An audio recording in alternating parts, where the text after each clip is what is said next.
Teman-teman, kalian pasti masih inget kan, minggu lalu tuh gue sempat ngebahas Samsung Galaxy S22 yang gue beli dengan harga 4.999.000. Nah, di video kali ini gue pengen ngebahas HP yang udah kalian tunggu ini nih, yaitu gue pengen ngebahas reviewnya Samsung Galaxy S22 ini. Tapi sebelum video review ini dimulai, gue sebelumnya pengen kasih reminder aja, mungkin teman-teman tuh belum nonton video gue yang kemarin. Jadi Samsung Galaxy S22 yang gue dapetin ini tuh adalah live demo unit ya. Dan ini tuh unitnya berasal dari Eropa dengan chipset Exynos 2200. Nah, menarik banget kan? Pasti banyak juga dari kalian yang penasaran sama performanya Exynos 2200 ini. Dan spoiler dikit aja, gue sih terkejut banget sama performanya smartphone ini. So, di video kali ini gue pengen ngebahas review dari Samsung Galaxy S22 versi live demo unit. Dan buat teman-teman yang penasaran sama video reviewnya, yuk tanpa basa-basi lagi langsung aja check this out.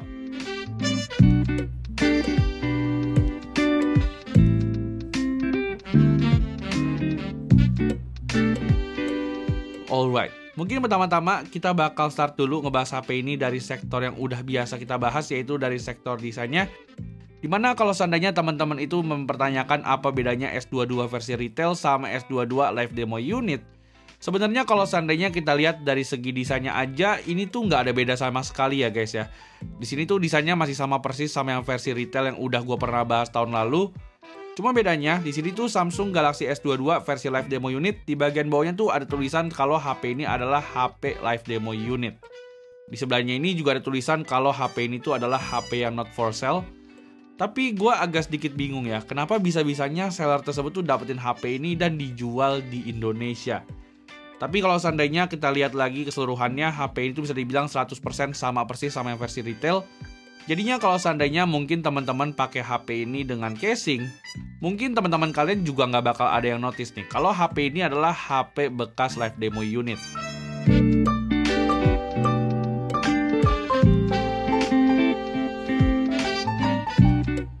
Nah, lalu mulai sekarang sampai akhir video ini adalah pembahasan mengenai experience gue sehari-hari pakai Samsung Galaxy S22 ini.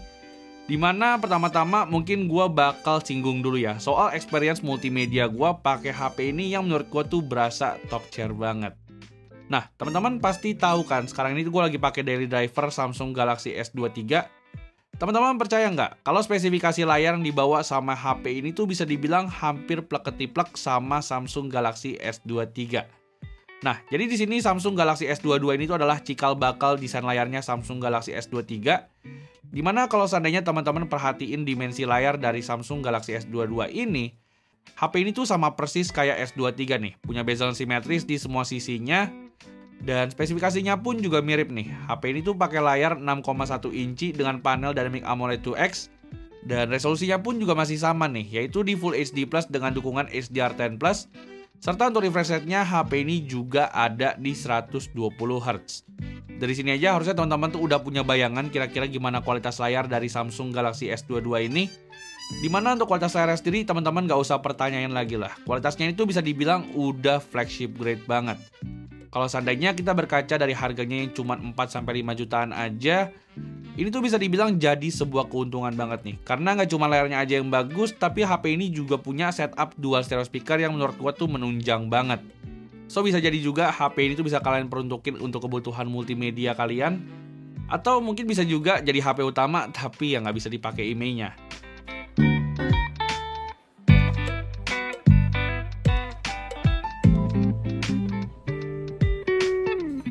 Nah, sekarang kita lanjut ke sektor berikutnya. Ini adalah sektor yang bikin gue excited banget sama S22 ini, yaitu adalah sektor dapur pacunya.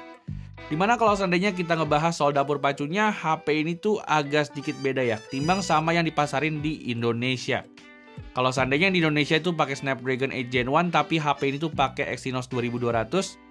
Tapi kalau untuk segi-segi lainnya, HP ini masih sama lah, yaitu sama-sama pakai RAM 8GB sama storage start dari 128GB. Kalau ngomongin soal versi UI-nya sendiri, HP ini tuh pas gue beli cuman ada di One UI 4.1 dengan Android 12.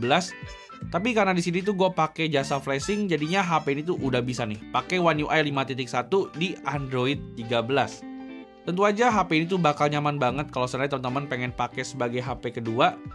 Tapi kalau seandainya teman-teman itu pengen pakai HP ini sebagai daily driver utama, Ini menurut gua nggak worth it ya, karena teman-teman tahu pasti kalau seandainya udah nonton video sebelumnya, kalau HP ini tuh IMEI-nya 0 semua. Jadi di sini karena HP ini adalah live demo unit, jadi IMEI-nya tuh di-nolin semua, entah dari pabriknya atau gimana. Tapi yang jelas sampai detik ini tuh gua masih belum bisa nemuin ya, orang yang bisa nge-flash IMEI-nya jadi bener lagi. Tapi kalau seandainya gua dengar-dengar lagi di Samsung Galaxy S21 Ultra tuh udah bisa di-flash IMEI-nya. Jadinya untuk Samsung Galaxy S22 kayaknya tuh tinggal tunggu waktu aja nih sampai ada jasa yang bisa nge-flash IMEI-nya Samsung Galaxy S22 ini.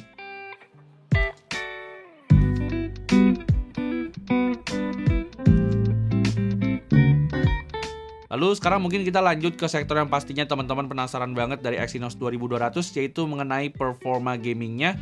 Dimana mungkin teman-teman udah sempat lihat ya, kalau kemarin itu pas unboxing gue itu sempet tes gaming smartphone yang satu ini.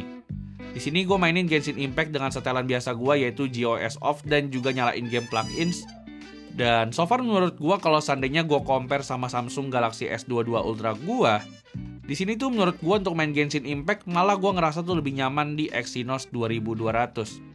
Di sini kalau seandainya teman-teman perhatiin FPS yang gue dapat itu bisa di antara 50-60 FPS, dan performanya ini tuh bisa ditahan dengan cukup lama nih. Even bisa sampai suhu HP ini tuh menyentuh di 46 derajat. Kalau untuk panas tertingginya sendiri, HP itu so far pernah gue coba di sampai 47 derajat. Namun yang mengejutkan di suhu tersebut, HP ini tuh nggak ngalamin frame drop yang signifikan nih. Dimana teman-teman bisa lihat HP ini tuh masih di angka 40 FPS-an. Di sini tuh mungkin bakal berbeda kalau seandainya kita lihat performanya Samsung Galaxy S22 Ultra yang pakai Gen 1 itu udah lumayan ngedrop kalau seandainya suhunya udah nyampe 40 derajat. Dan gak lupa juga gue itu juga udah aktifin fitur game plugin sama matiin GOS ya di Samsung Galaxy S22 Ultra, jadi harusnya ini tuh bakal imbang. Tapi pada kenyataannya teman-teman juga pasti terkejut karena Exynos 2200 tuh justru lebih unggul ketimbang Gen 1. Tapi at least ini tuh udah membuktikan lah kalau ternyata Exynos 2200 tuh ternyata bukan chipset yang ampas.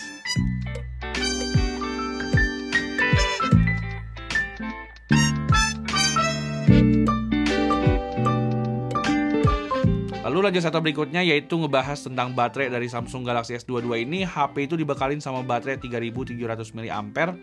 Tapi karena HP ini tuh secara IMEI-nya nggak bisa dipakai dan cuma bisa pakai WiFi aja, jadinya menurut gua untuk pemakaian sebagai HP kedua ini adalah smartphone yang awet banget nih. Karena baterainya sendiri HP itu bisa bertahan 2-3 hari.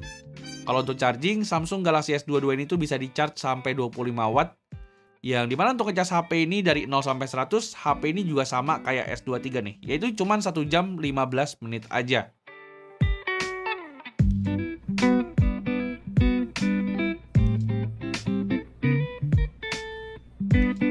Nah, lalu sekarang kita lanjut ke sektor berikutnya yaitu ngebahas tentang kamera dari si Samsung Galaxy S22. Meskipun ini adalah Samsung Galaxy S22 versi yang live demo unit, tapi untuk spesifikasinya ini tuh masih sama kayak versi retail ya, yaitu masih pakai kamera utama 50 megapiksel, yang dimana kamera ini juga ditemanin sama dua kamera lainnya nih, yaitu ultrawide 12 megapiksel serta telefoto 10 megapiksel. Kalau dari kamera depannya sendiri, HP ini tuh masih pakai kamera depan di resolusi 10 megapiksel. Dan untuk hasil fotonya teman-teman mungkin bisa lihat sendiri ya. Menurut gua hasil fotonya tuh udah flagship grade banget.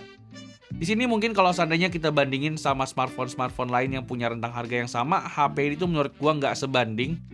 Karena kalau seandainya kita lihat hasil foto dari HP ini dari segi HDR dan juga detailnya, ini tuh menurut gua masih di atas rata-rata meskipun chipsetnya ini tuh pakai chipset Exynos. Untuk karakter warnanya menurut gua ini tuh kurang lebih masih mirip sama yang Snapdragon 8 Gen 1. Begitu juga kalau seandainya teman-teman pakai HP ini untuk foto low light nih. Hasilnya pun menurut gue juga cukup bagus dengan kadar noise yang bisa dibilang lumayan minim. Meskipun emang di beberapa kondisi gue ngerasain noise-nya ini tuh masih cukup banyak di kamera ultrawide dan juga telefotonya. Tapi menurut gue ini nggak jadi masalah gede lah. Karena most of the time kita itu pasti bakal pakai kamera utama 50 megapikselnya untuk foto night mode.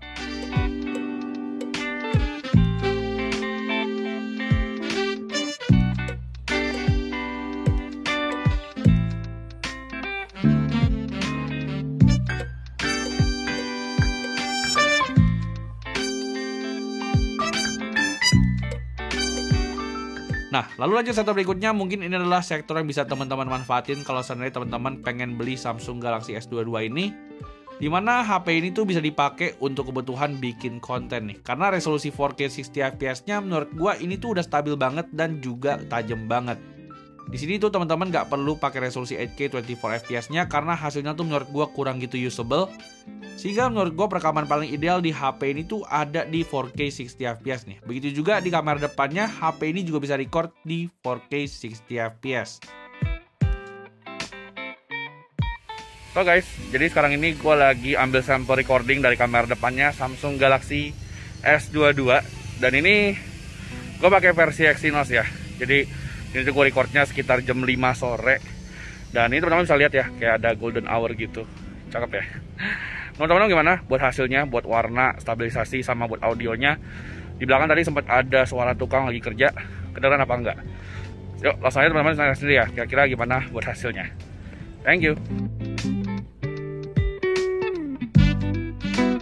Nah, lalu sekarang kita lanjut ke setup terakhir, yaitu ngebahas tentang kesimpulan dari Samsung Galaxy S22 versi live demo unit.